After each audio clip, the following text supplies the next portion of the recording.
Hello everyone. Now that you are a member of the UMBC ELI, we wanted to take a minute to talk a little about academics at the ELI and studying in a university program in the United States, online or face-to-face. We're going to share some important information about academic integrity, about expectations from your teachers, and how you can be successful in your classes by bringing your own best skills to the setting in class, online, and face-to-face.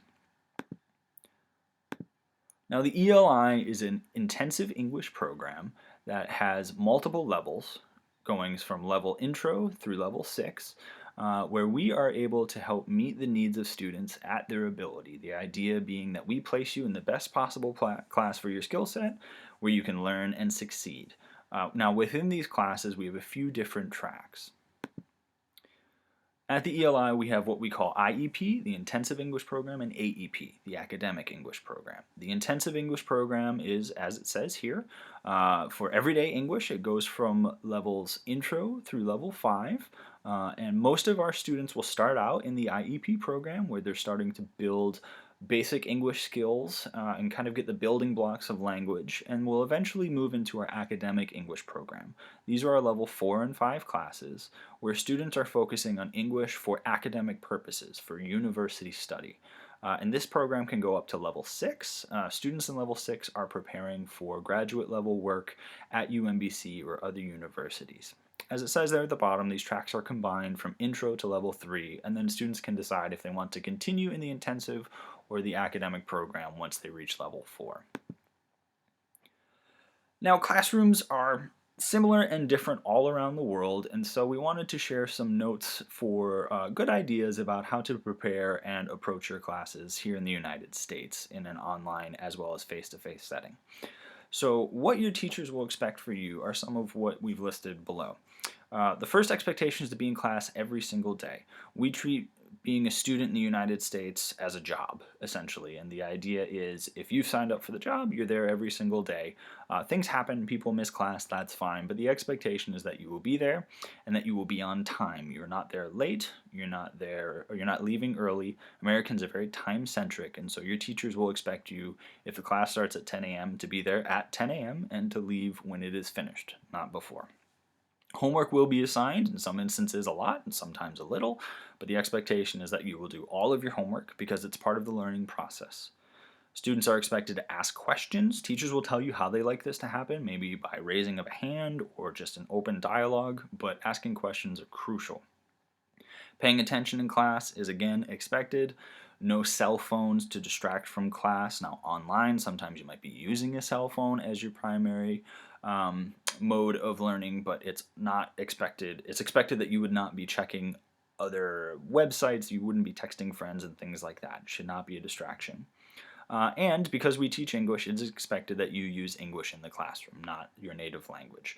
There are certainly times where that can be okay, but unless you're told otherwise, the expectation is that you be speaking English.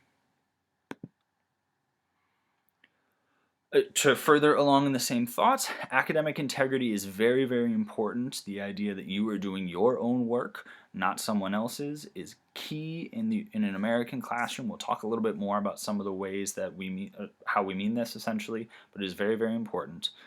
Also, please expect that your teachers won't be talking the entire time. Student participation is extremely important in an American classroom, particularly a language classroom. We expect students to be independent learners in the United States, meaning they take ownership of their learning and that they bring just as much to the classroom as the teacher. And again, students are expected to ask questions when they're confused. And it's often a very good idea to do that because you're probably not the only person with that question. So please be prepared to be part of open conversations in classrooms, to ask questions, to do group work. They're all very key parts of learning in the United States. So what does participation mean? It means some of the things listed below. Listen when the teacher and other students are talking. Raise your hand and answer questions when the teacher asks questions. Completing all of your homework and classwork as best as you can is an obvious part of participation. And participation is usually a part of your final grade as well. It's often part of the grading process in ELI and American classrooms. So please be expected to be an active learner and participant in your classrooms. Active learners, very similarly, they ask questions when they don't understand, they go to tutoring or meet with their teacher when they need help. The worst thing that a student can do is to realize they're in trouble and do nothing about it. Everyone struggles at different times, and we do have resources to help. So please prepare to be active and ask questions and to seek help when you need it.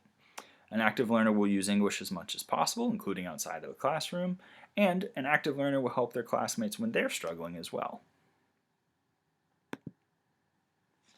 Now, you remember earlier we mentioned academic integrity. So what is academic integrity in an American university setting? So basically the idea is that you will not cheat or plagiarize as a student in your classes. These are very key to higher ed in the United States. Cheating is a little bit simple. It means using unfair methods to do better on assignment or test, looking at someone else's answers, using a cheat sheet or the internet for answers. That's obviously not a fair assessment of your skills.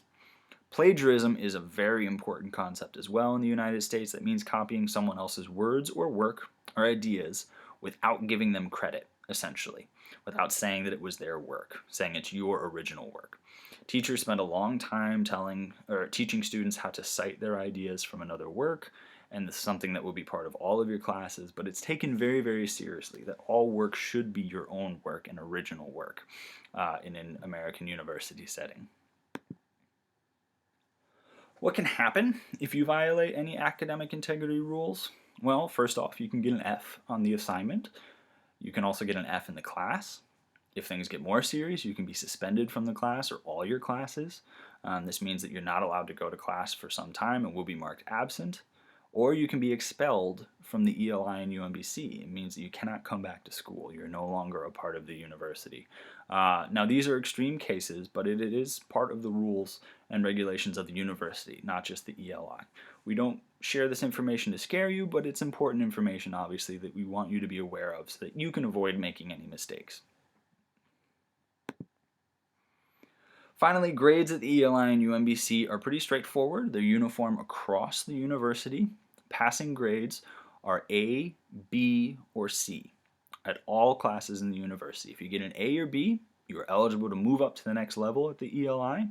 If you get a C, you may move up, but we're also going to spend time speaking with your teachers, looking at exit testings to make sure that you are prepared for the next level. Again, we want you to succeed, and so we want to make sure that the grade you've earned, as well as the experiences you've had throughout the semester, are what you need to move on to succeed at the next level as well.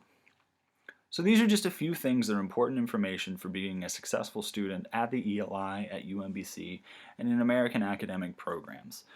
We understand that there might be questions. Please feel free to ask. We're always available to help out. But we also hope that this is enough to make you feel a little more confident in your studies as you begin online or face-to-face classes here at the ELI. Thank you for your time, and we look forward to talking to you soon.